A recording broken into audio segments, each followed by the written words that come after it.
Hi friends, welcome back to my YouTube channel study lover RB. ये हमारी UPSC prelims 2025 question paper analysis की class चल रही है। इसमें हम कर रहे हैं सामान्य अध्ययन प्रश्न पत्र फर्स्ट। हमारा सेट है बी। लास्ट क्लास में हमने इसके 74 क्वेश्चंस तक कंप्लीट कर लिया था। आज की क्लास में हम आगे के क्वेश्चन सॉल्व करेंगे। तो चलिए हम अपनी क्लास स्टार्ट करते हैं। नंबर 75, किसी देश का राजकोषीय घाटा 50,000 करोड़ रुपए है। इसे गैर ऋण सृजक पूंजीगत प्राप्तियों के माध्यम से 10,000 करोड़ रुपए प्राप्त हो रहे हैं। उस देश की ब्याज देयताएं 1,500 करोड़ हैं। उसका सकल प्राथमिक घाटा कितना है?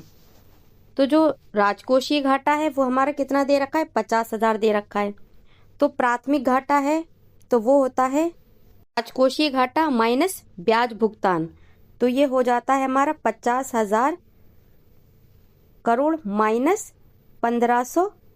तो आंसर हो जाएगा हमारा ऑप्शन ए 48,500।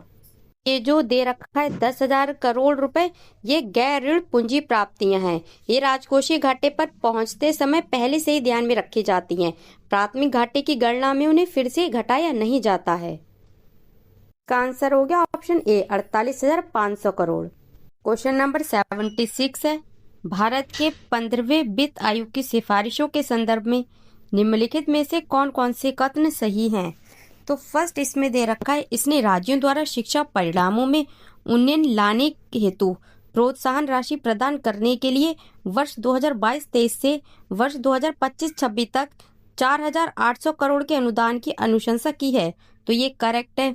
सेकंड है, संघ के करों के निव्वल आगम का 45% राज्यों के साथ बांटा जाना चाहिए। तो ये गलत है। आयोग ने सिफारिश की है कि संघ करों के शुद्ध आय का 41% मतलब 41% राज्यों के साथ साझा किया जाए, ना कि 45%। थर्ड है, सभी राज्यों के लिए कृषि सुधारों के क्रियान्वयन हेतु निष्पादन आधारित प्रोत्साहन के रूप में 45,000 करोड़ रुपए रखे जाएं। तो ये भी करेक्ट है। फोर्थ है, इसने राजकोषीय निष्पादन को पुरस्कृत करने हेतु कर प्रयास निकट टैक्स एफर्ट क्राइटेरिया को फिर से आरंभ किया। तो ये भी करेक्ट है। तो आंसर होगा हमारा 134। नीचे दिए गए कूट का प्रयोग कर सही उत्तर चुनिए। तो इसका आंसर है ऑप्शन सी 134 करेक्ट है। सेकंड वाला गलत है। क्वेश्चन नंबर 77, अंतर्राष्ट्रीय पुनर्निर्माण और विकास कार्यक्रम IBRD के बारे में निम्नलिखित कथनों पर विचार कीजिए।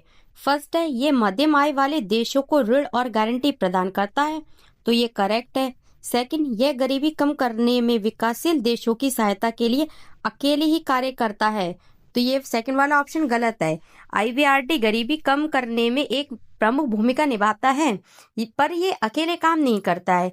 ये विश्व बैंक समूह का हिस्सा है, जिसमें IDA, IFC, MIGA और ICSID शामिल हैं, जो सभी सहयोग करते हैं।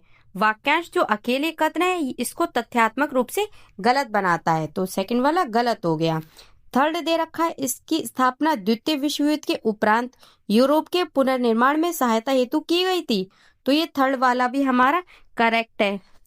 उपयुक्त कथनों में से कौन से सही है? तो इसका आंसर हो गया हमारा option C. First and third correct है, सेकंड वाला गलत है। क्वेश्चन नंबर 78, RTGS और NEFT के बारे में निम्नलिखित कथनों पर विचार कीजिए। फर्स्ट, RTGS में भुगतान उसी क्षण हो जाता है, जबकि NEFT के मामले में भुगतान करने में कुछ समय लगता है। तो ये करेक्ट है फर्स्ट वाला। सेकंड, RTGS ग्राहक से आवक लेन देन के लिए प्रभार लिया जाता है, जबकि NEFT में ऐसा नहीं होता। तो सेकंड वाला गलत है। RBI दिशा निर्देशों के अनुसार आवक लेन देन यानी धन प्राप्ति करना, इसके माध्यम से RTGS या NEFT पर शुल्क नहीं लिया जाता है। जावक लेन देन के लिए बैंक के आधार पर शुल्क लगा सकते हैं, लेकिन आवक के लिए नहीं। तो सेकंड वाला गलत हो गया। थर्ड, RTGS के लिए कतिपय दिनों में प्रचालन के घंटे सीमित हैं, जबकि NEFT में ऐसा नहीं है। तो थर्ड वाला भी गलत है। RTGS और NEFT दोनों छुट्टियों सहित 24/7 संचालित होते हैं। RBI द्वारा दिसंबर 2020 है इससे RTGS को 24/7 उपलब्ध कराया गया है। उपयुक्त कथनों में से कौन से सही हैं? तो इसका आंसर है ऑप्शन ए, केवल फर्स्ट वाला करेक्ट है। सेकंड एंड थर्ड गलत है। क्वेश्चन नंबर 79, निम्नलिखित देशों पर विचार कीजिए। संयुक्त अरब अमीरात, फ्रांस, जर्मनी, सिंगापुर, बांग्लादेश। उपयुक्त में भारत के अलावा ऐसे कितने देश हैं जहां यूपीआई के द्वारा अंतर्राष्ट्रीय बड़ी भुगतान इंटरनेशनल मर्चेंट पेमेंट स्वीकार किए जाते हैं? तो इसका आंसर है ऑप्शन बी, केवल 3। संयुक्त अरब अमीरात, फ्रांस और सिंगापुर इनमें किए जाते हैं, जर्मनी और बांग्लादेश में नहीं। क्वेश्चन नंबर 80, पीएम सूर्यघर मुफ्त बिजली योजना के बारे में निम्नलिखित कथनों पर विचार कीजिए। फर्स्ट, इसका लक्ष्य आवासीय सेक्टर में 1 करोड़ घरों की छतों पर सौर पैनल लगाना है। सेकंड, नवीन एवं नवीकरणीय ऊर्जा मंत्रालय का लक्ष्य छतों पर सौर पैनल लगाने, उनके प्रचालन, अनुरक्षण और मरम्मत करने के विषय में आधार स्तर पर प्रशिक्षण प्रदान करना है।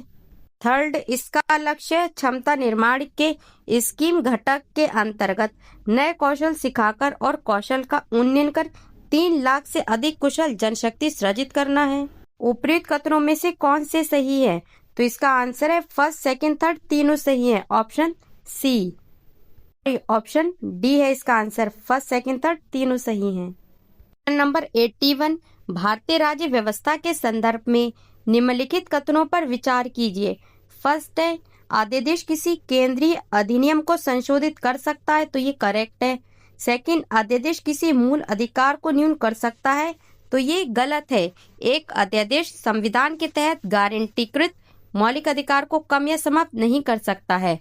मौलिक अधिकार पवित्र हैं और यहाँ तक कि अध्यादेश बनाने की शक्ति भी इन अधिकारों को अधिभावी या कम नहीं कर सकती। थर्ड है, अध्यादेश किसी पिछली तारीख से प्रभावी हो सकता है, तो ये करेक्ट है। उपयुक्त कथनों में से कौन से सही हैं? तो इसका आंसर है option C, first and third correct है, सेकंड वाला गलत है। क्वेश्चन नंबर 82, निम्नलिखित युग्मों पर विचार कीजिए। एक साइड राज्य है, दूसरी साइड वर्णन है। फर्स्ट, अरुणाचल प्रदेश एक किले से राजधानी का नाम पड़ा और राज्य में 2 राष्ट्रीय उद्यान नेशनल पार्क हैं, तो ये करेक्ट है। सेकंड, नागालैंड यह राज्य एक संविधान संशोधन अधिनियम के आधार पर अस्तित्व में आया, तो ये भी करेक्ट है। थर्ड दे रखा है त्रिपुरा, प्रारंभ में यह भाग गा पार्ट सी राज्य था। यह 1956 में राज्यों का पुनर्गठन होने पर केंद्र शासित राज्य क्षेत्र बना और बाद में इसने एक पूर्ण राज्य का दर्जा प्राप्त किया, तो थर्ड भी गलत है। उपयुक्त कथनों में से कितने सही हैं? तो इसका आंसर हो गया ऑप्शन सी, तीनों सही हैं। अरुणाचल प्रदेश है, इसमें 2 राष्ट्रीय उद्यान हैं, एक नामदाफर राष्ट्रीय उद्यान और दूसरा है मौलिंग राष्ट्रीय उद्यान। क्वेश्चन नंबर 83, भारत के संदर्भ में निम्नलिखित पर विचार कीजिए। फर्स्ट, अंतर्राज्यीय परिषद। सेकंड, राष्ट्रीय सुरक्षा परिषद। थर्ड, क्षेत्रीय परिषदें। उपयुक्त में से कितनी भारत की संविधान के उपबंधों के अनुसार स्थापित हुई है? तो इसका आंसर है ऑप्शन ए, केवल एक। अंतर्राज्यीय परिषद है, इसकी स्थापना भारत के संविधान के उपबंध है उनके अनुसार हुई है। यह भारत के संविधान के अनुच्छेद 263 के तहत स्थापित किया गया था। जो राष्ट्रीय सुरक्षा परिषद है, यह एक सांविधिक या कार्यकारी निकाय है। इसका गठन भारत सरकार द्वारा 1998 में राष्ट्रीय सुरक्षा और रणनीतिक मामलों पर सलाह देने के लिए किया गया था। इसमें कोई संवैधानिक प्रावधान नहीं है, तो सेकंड वाला गलत हो गया। थर्ड, क्षेत्रीय परिषदें, तो इन्हें राज्य पुनर्गठन अधिनियम 1956 द्वारा स्थापित किया गया था, जो संसद का एक अधिनियम है, ना कि किसी संवैधानिक प्रावधान के तहत, तो थर्ड भी गलत है, सिर्फ फर्स्ट वाला करेक्ट है। नंबर 84, निम्नलिखित कथनों पर विचार कीजिए। फर्स्ट, भारत के संविधान में स्पष्ट रूप से उल्लेखित है कि कतिपय बातों में किसी राज्य का राज्यपाल अपने विवेकानुसार कार्य करता है। सेकंड है, भारत का राष्ट्रपति अपने आप किसी राज्य विधानमंडल द्वारा पारित विधेयक को, भले ही वह संबंधित राज्य के राज्यपाल द्वारा न भेजा गया हो, अपने विचार के लिए आरक्षित कर सकता है। उपयुक्त कथनों में से कौन सा सही है? इसका आंसर हो गया ऑप्शन ए, केवल फर्स्ट वाला करेक्ट है, सेकंड वाला गलत है। भारत के राष्ट्रपति राज्य विधानमंडल द्वारा पारित एक विधेयक को स्वयं प्रेरणा से, मतलब अपने दम पर आरक्षित नहीं कर सकती हैं। यह केवल राज्यपाल ही है जो अनुच्छेद 200 इसके तहत राष्ट्रपति के विचार के लिए एक विधेयक आरक्षित कर सकता है। ऐसा कोई संवैधानिक प्रावधान नहीं है जो राष्ट्रपति को स्वतंत्र रूप से एक विधेयक का चयन करने और आरक्षित करने की अनुमति देता है।